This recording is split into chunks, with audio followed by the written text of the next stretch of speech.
Globo Esporte.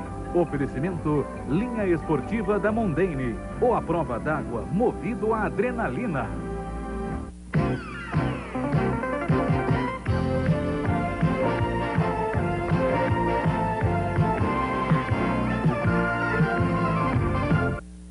Olá, boa tarde. O Fluminense tem um novo técnico, é Júlio César Leal, campeão mundial com a seleção de júniores em 1993. Agora falta contratar jogadores de qualidade para o técnico e a torcida sonharem com outros títulos.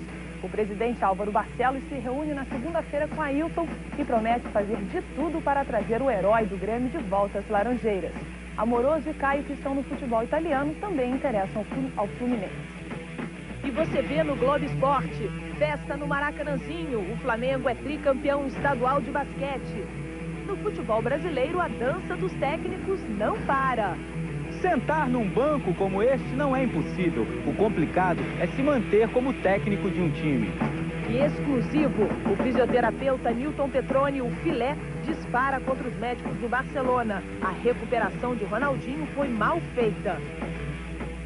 A história do Maracanãzinho está ligada ao basquete. O ginásio foi construído em 63 para o Mundial vencido pelo Brasil. E ontem foi escrita mais uma página dessa história de festas e heróis. 6.000 torcedores assistiram a um jogo emocionante. O Flamengo honrou a sua tradição nas quadras e faturou o tricampeonato estadual. Uma vitória que começou no vestiário. Nada está decidido, entendeu? Então tem que botar bastante concentração, bastante dedicação e um único pensamento, que é a vitória. Para reforçar as palavras do técnico Miguel Ângelo, imagens que substituem qualquer preleção.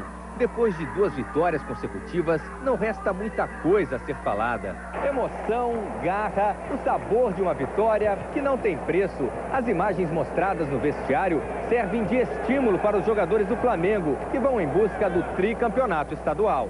Acho que são imagens vitoriosas. Esperamos aqui fazer dentro da quadra o que nós vimos lá dentro do vestiário. Quem manda na primeira etapa é o Tijuca. 15 rebotes contra 10 do Flamengo. Apenas 40% dos arremessos rubro-negros têm endereço certo. O adversário conta com a pontaria de Marcelinho, cestinha do Tijuca na partida com 18 pontos. Primeiro tempo 53-49 para o Tijuca. Na segunda etapa, os pivôs do Flamengo continuam mal. Enquanto isso, Marcelinho aumenta a vantagem de 3 em 3 pontos. A diferença chega a 10, faltando 11 minutos para o fim da partida. 3 fatores mudam a história do jogo. Primeiro, 3 atletas do Tijuca são eliminados com 5 faltas. Segundo, os 6.000 torcedores do Flamengo pedindo garra, empurrando o time. E o mais importante, a dupla de americanos Brent Merritt e Alvin Fredericks. O resto da equipe não vai bem e eles jogam por todos. Um show de basquete. O lance decisivo acontece a 1 minuto do fim. Alvin serve Brent, que infiltra, voa e enterra. Os 2 americanos marcam juntos 59 pontos, quase 2/3 do total da equipe. Com muita raça, o Flamengo vence por 96-95. A torcida invade a quadra para comemorar o tri com os jogadores. Numa próxima final, o técnico Miguel Ângelo já pode incluir essas imagens na galeria das grandes vitórias do esporte. Depois de levar uma facada no jogo de tênis, Mônica Seles ainda tem que pagar quase $500 mil à organização do torneio. Você vê a seguir. E o melhor da natação brasileira em ação.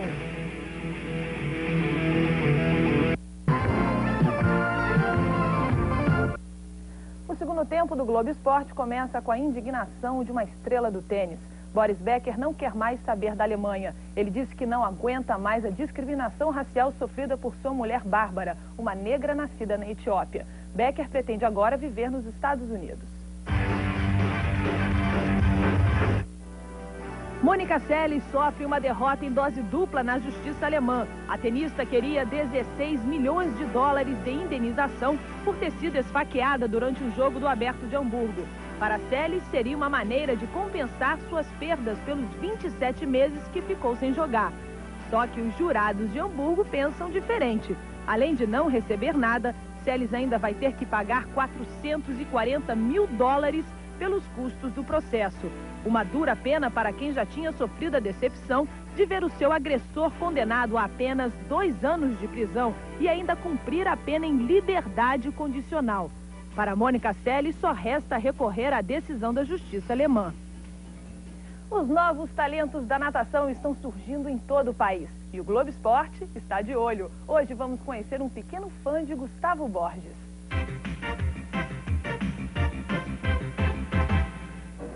Gustavo Calado, 12 anos, garoto saudável, aluno da 6ª série, acredite, ele só tira notas boas. Matemática, 9, português, 8, técnica de redação, 8,5. Bom na escola, bem comportado em casa. Gustavo é um exemplo de criança, é o caçula da família, é o xodó da mamãe. Da geração informática, ele curte também passar o tempo ligado no computador. Mas a maior paixão de Gustavo está na cara, ou melhor, está na parede do quarto. As medalhas e a foto ao lado do ídolo Gustavo Borges denunciam. O negócio do nosso personagem é nadar. Quando o assunto é natação, Gustavo deixa de ser um menino como outro qualquer. Ele se transforma num peixinho. Gustavo é o melhor nadador dos 200 metros medley do Brasil, categoria Petis 2. O que falta é só eu treinar muito e, quem sabe, até chegar na Olimpíada. Seguir os passos, as braçadas do seu ídolo. É, só basta treinar.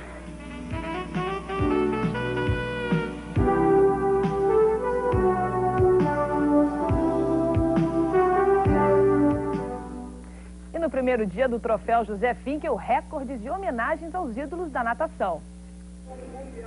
Antes das finais, um desfile com os maiores nomes da natação brasileira, de hoje e de todos os tempos.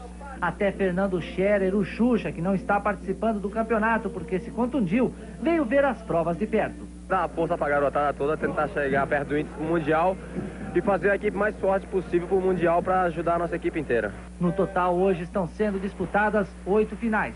Na primeira, 400 metros medley feminino, favoritismo para Fabiola Molina, recordista sul-americana, que não baixou o tempo, mas chegou em primeiro com 4 minutos e 51 segundos. Tem ainda outras provas pela frente, se Deus quiser, o tempo vai cair em alguma. No masculino, mais emoção ainda. Alex Taqueda, do Corinthians Paulista, precisou nadar forte para garantir o primeiro lugar, com 4 minutos e 24 segundos. Nos 200 metros nado peito feminino, Patrícia Comini da Silva, do Minas Tênis, chegou em primeiro e ainda bateu o recorde brasileiro da prova com 2 minutos, 32 segundos e 68 centésimos. Um bom tempo que nem ela esperava. Eu esperava baixar mais que ontem. Comecei de manhã, agora foi muito bom. E não se esqueça, domingo a partir das 9h30 da manhã você vai ver ao vivo as finais do troféu José Finkel aqui em Santos, no Esporte Espetacular, que tem muito mais.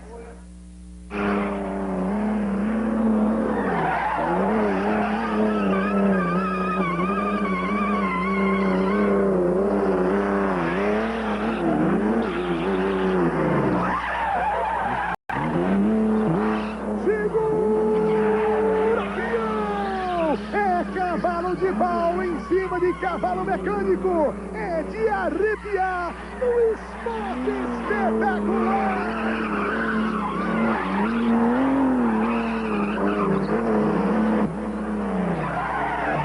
Você vai viver a emoção de dirigir um super caminhão nas estradas e nas pistas aqui e acolá no Esporte Espetacular. Exclusivo, o fisioterapeuta Nilton Petroni aponta a razão do jejum de gols de Ronaldinho na Espanha. Trabalho médico de recuperação mal feito. Você vê a seguir. E a dança dos técnicos no futebol brasileiro, eles não param.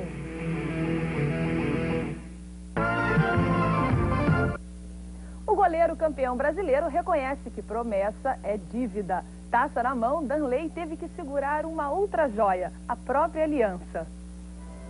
Cercado por torcedores, amigos e familiares e com a filhinha Raíssa no colo, Danley tinha a sensação de um jogo em casa. Ainda mais com os padrinhos Ailton, Carlos Miguel e Paulo Nunes. Mas foi só a noiva Michele descer do carro e entrar na igreja para o goleiro do Grêmio suar e ficar mais nervoso do que na hora de um pênalti. Tranquilidade, felicidade, só depois de um duplo sim. Ao colocarem as alianças, o goleiro Danley do Grêmio pagou uma promessa que ele tinha feito durante o Campeonato Brasileiro. Se conquistasse o título, subiria no altar. Ela não acreditava, mas tá aí. Estamos casados. Ele prometeu, cumpriu. Prometeu e cumpriu. Se não cumprisse também eu ia atrás de buscar ele. Fazia cumprir, pô. Não tem jeito, tá aí. Estamos casados. Lúcio, revelação do Goiás no Campeonato Brasileiro, declara amor ao Flamengo. O jogador deve se apresentar ao novo clube na próxima segunda-feira. Enquanto não chega a hora de vestir a camisa rubro-negra, Lúcio descansa na cidade de Alvorada, no estado de Tocantins. Com 21 anos, é o caçula entre os 5 filhos de seu Serafim Pereira Reis e de Dona Maria Angélica da Silva. Ao lado dos pais, Lúcio comemora o sucesso no Campeonato Brasileiro. O talento demonstrado nos campos acabou antecipando a concretização de um grande sonho: jogar no clube do coração. Minha família quase toda torce pro Flamengo. Eu também torço pro Flamengo, adoro o Flamengo. Acho que com certeza, mas na hora lá eu vou ter que tirar o coração, né? Eu acho que tem que pôr o lado profissional e mostrar o meu talento dentro de campo para ajudar o Flamengo e ser querido pela torcida do Flamengo, né? O técnico vice-campeão brasileiro Candinho fica na Portuguesa. Ele recusou uma proposta de R$75 mil por mês do Cruzeiro, mas preferiu dar continuidade ao bom trabalho da Lusa. Aliás, continuidade é palavra rara no vocabulário de treinadores e dirigentes do nosso futebol. Esta é a posição mais vulnerável no futebol do Brasil, o banco de reservas. A responsabilidade de quem senta aqui às vezes é tão grande que o técnico é obrigado a deixar o lugar antes mesmo dele esquentar. Este campeonato brasileiro é um exemplo claro do entra e sai, da dança dos técnicos. Nesta temporada foram 18 os que trocaram de banco. Mal terminou o campeonato brasileiro, segue a dança dos técnicos. O Fluminense perdeu as esperanças de ter de volta Tele Santana, que trocou o verde do tricolor carioca pelo verde da camisa e dos dólares do Palmeiras. Júlio César Leal é o novo técnico do Fluminense. Vanderlei Luxemburgo acertou com o Santos. Ele vai receber R$107 mil por mês. Devir Coupe girou no Atlético Mineiro e parou no Japão. Ele assinou por 2 anos com o Cerezo Osaka. O Flamengo perdeu Joel Santana. Ele continua no Rio de Janeiro, agora dirigindo o Botafogo. Para seu lugar, a diretoria apostou no comando do ex-jogador Júnior. O Grêmio, campeão, vai perder o técnico Luiz Felipe. Luiz Felipe acertou com o Júbilo Iwata. Quanto vai receber? $200 mil por mês, durante 2 anos. E a ciranda dos técnicos ainda não parou. Até o campeonato de 97... muita história vai rolar. Ronaldinho não é mais o mesmo. A afirmação é do fisioterapeuta Nilton Petroni. Pelé garante que a recuperação do craque feita no Barcelona depois de uma contusão muscular não devolveu ao atacante a sua forma física ideal. Esporte de alto nível e lesões estão inevitavelmente ligados. Os profissionais de hoje têm que preservar a sua força de trabalho e, se machucados, devem se recuperar no menor tempo possível. Neste caso, entra em cena Nilton Petroni, um recordista em recuperações. 9 entre 10 atletas profissionais preferem os métodos não convencionais de filé, apelido de Petroni. Nem o craque Ronaldinho foge à regra. Ele já esteve com o fisioterapeuta 2 vezes este ano. Uma em março para se recuperar a tempo de ir para a Olimpíada e a outra esta semana para fazer testes de avaliação. Os resultados destes testes explicam por que Ronaldinho não está numa boa fase. O desempenho no amistoso contra a Bósnia deixou a desejar. E se descartarmos esta partida, o jogador não faz gols há 1 mês e meio. Houve uma perda do estado em que ele estava em julho, ou seja, ele perdeu alguma coisa em torno de 20% da força muscular. Então houve uma perda generalizada. Ele, ao invés de sobressair pelo máximo, ele infelizmente nivelou por baixo. E isso nos deixou preocupado. A resultante final provavelmente tem sido essa diminuição do rendimento do Ronaldinho. Na segunda-feira, os resultados serão enviados para Barcelona, junto com a sugestão de um treinamento que recuperaria o craque de $100 milhões em 15 dias. 15 dias. Resta agora esperar a reação dos médicos do Barcelona a esses conselhos de Petroni. Será que eles vão gostar, hein? Uma boa tarde para você.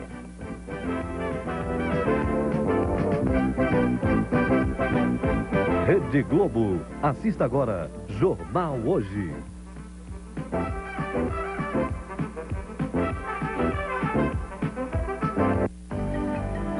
Globo Esporte. Oferecimento Linha Esportiva da Mondane. Ou a prova d'água movido a adrenalina.